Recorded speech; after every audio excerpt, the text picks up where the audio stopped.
General Motors made an economic counteroffer this afternoon. Most employees would get a 10% wage hike and 2 lump sum payments for a total increase of about 16%. Who says the purpose of the rally today is to show solidarity with the UAW brothers and sisters who are on strike in Michigan and Ohio. We haven't had a raise in 8 to 10 years. We're trying to set the standard for the working class, not be behind on wages like we've been for over a decade. At this moment, there's a standoff between Ford and its workers. The employees are asserting their rights when it comes to how they're treated and compensated, and they seem determined to stand their ground. Regrettably, this strike could spell serious trouble for Ford, both in terms of expenses and its overall viability. Ford's financial situation is less than promising, marked by significant losses in 2022 and even worse results in 2023. The company is grappling with financial difficulties on multiple fronts, from losing money on electric vehicles to workers demanding pay raises that the company can't easily afford. So, what's the real story behind Ford's current situation? Why did the workers at this automotive giant go on strike? In this video, we'll delve into the conflict between Ford and its employees. So, let's get started. Since its inception in 1903, the Ford Motor Company has played a pivotal role in producing iconic cars. The American auto industry has consistently adapted to a changing world. Henry Ford, the founder, had a distinct approach, targeting the working class, individuals who didn't realize they needed cars. Unfortunately, it appears that this approach may be at an end, signaling a potential shift from Henry Ford's original vision. The United Auto Workers Union has initiated a strike against the 3 major U.S. automakers, Ford, Stellantis, and General Motors.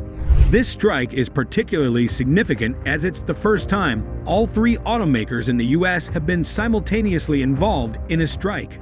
The UAW's strategy for this strike is highly calculated. Notably, they've targeted 3 specific facilities owned by these automakers: the Wentzville Assembly Plant in Missouri, the Toledo Assembly Plant in Ohio, and the Michigan Assembly Plant in Wayne, Michigan.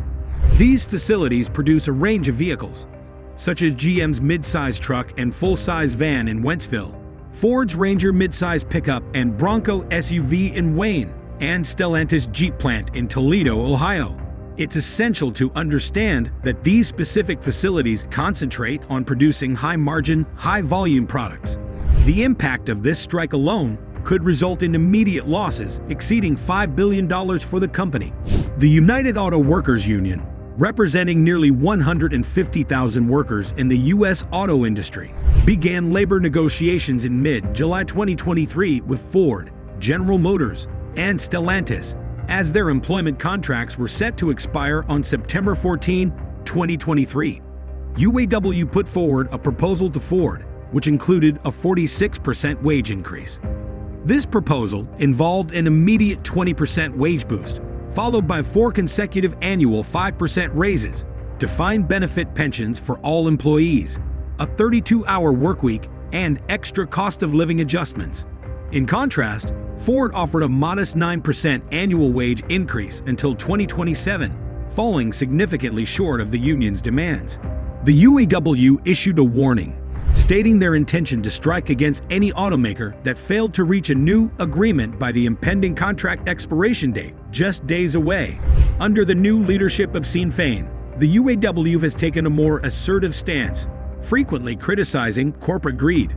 Féin has expressed a willingness to use a strike as a tool if necessary, and the UAW holds a substantial strike fund exceeding $825 million. The new leadership of the union is working to distance itself from the historically cozy relationship with the big 3 automakers, which often led to significant concessions. They are also advocating for equal pay for EV workers, who currently earn considerably less than their counterparts in traditional vehicle production. Ford is actively working to avert a UAW strike. Discussions between Ford and the UAW took place at Ford's headquarters in Dearborn. In response to the situation, Ford presented an improved contract proposal addressing aspects like wages and bonuses. The initial offer from Ford included a 5% raise in the first year, with bonuses for both permanent and temporary workers. However, UAW President Sinn Féin expressed dissatisfaction. Negotiators from both sides have been working diligently, with sessions extending from early morning to late at night. Key figures, including UAW Vice President Chuck Browning, Ford executives like CEO Jim Farley and Executive Chair Bill Ford, have actively participated in the discussions. Ford stands out from other companies like General Motors and Stellantis by keeping production within the U.S. Ford manufactures their F-Series trucks domestically and enjoys substantial sales in the country. Ford aims to demonstrate its commitment to its workforce by offering full-time positions to temporary workers, actively promoting this through TV ads. Additionally, Ford is making substantial investments in electric vehicle production to transition from traditional engines and achieve cost savings. However, it seems that Ford cannot meet the UAW's demands, as their counteroffer falls considerably short, especially lacking a cap on temporary workers and offering inferior healthcare benefits for this segment. In response, Ford argues that they already provide higher compensation to these workers than foreign companies like Honda.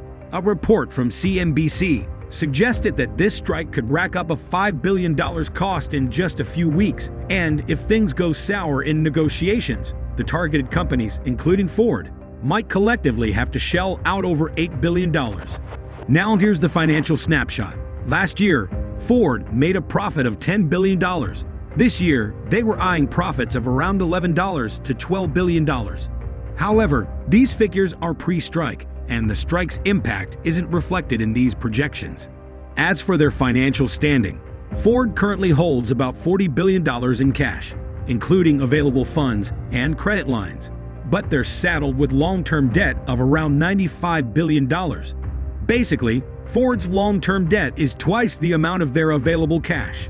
Ford CEO Farley explained that granting a 40% salary increase to their factory workforce would wipe out profits and could ultimately lead to bankruptcy for the company.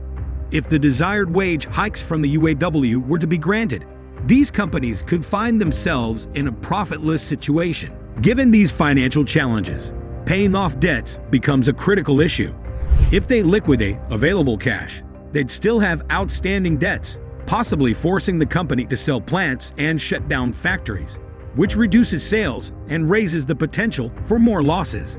If Ford agrees to a 40% or even a 35% raise, it could significantly impact their ability to turn a profit in the future, possibly leading to severe cuts that benefit no one and could hinder their transition into electric vehicles. The challenge lies in the competition posed by Tesla, a purely electric vehicle company that's non-unionized and expanding its operations, introducing new models like a pickup truck and a $25,000 compact car. Ford had already expected a substantial loss of $4.5 billion on its EV business, known as Model E, for 2023, an increase from the initial estimate of $3 billion. Ford's initial plan to produce 600,000 EVs annually by the end of 2023 has been pushed to 2024, and it's uncertain when they'll be able to meet their goal of manufacturing 2 million EVs annually by 2026. In light of Ford's financial struggles, the outcome of the strike and a UAW victory could potentially jeopardize Ford's very existence. However, Ford is known for its resilience and innovation throughout its history.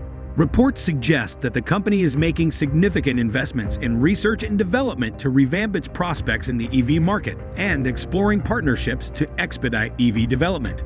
Ford is actively demonstrating concern for its workforce by offering temporary workers full-time positions, as seen in recent TV ads. They're also making substantial investments in building EVs to achieve cost savings compared to traditional engines. In a recent development, Unifor, the Canadian union representing Ford workers, reached a tentative deal with Ford, averting the strike. This agreement aligns with ongoing labor strikes in the U.S. led by the United Auto Workers, who share similar concerns, particularly regarding wages, benefits, and job security amid the shift to electric vehicles. Despite these efforts, the UAW strike has persisted for a couple of days, involving 12,700 workers demanding higher pay and the elimination of a two-tiered pay system. The strike has disrupted production, and the UAW has warned of extending it if their demands are not met. Ford is undoubtedly facing a tough situation, with financial pressures, shifts in the auto industry, and employee demands all coming together. It's like a complex puzzle that Ford has to solve carefully. Ford's history shows its ability to various challenges with resilience and innovation. This time is no different. To secure a bright future, Ford is putting substantial resources into research and development, demonstrating its commitment to adapting to changing market dynamics. Their openness to exploring partnerships and collaborations in the electric vehicle sector reflects a forward-thinking approach, crucial in the fast-changing automotive landscape. However, Ford does have its share of hurdles. Tesla's electric focus and expansion plans pose a significant challenge, especially as Ford works on transitioning from traditional engines to electric vehicles. The ongoing strike highlights the tensions between the company and its workforce. The outcome of these negotiations will play a vital role in shaping Ford's future, affecting not just its financial stability, but also its ability to dive into electric vehicle production and meet ambitious goals. What do you think Ford should do? Share your thoughts in the comments below. And if you found this video informative, don't forget to subscribe to this channel. Thanks for watching.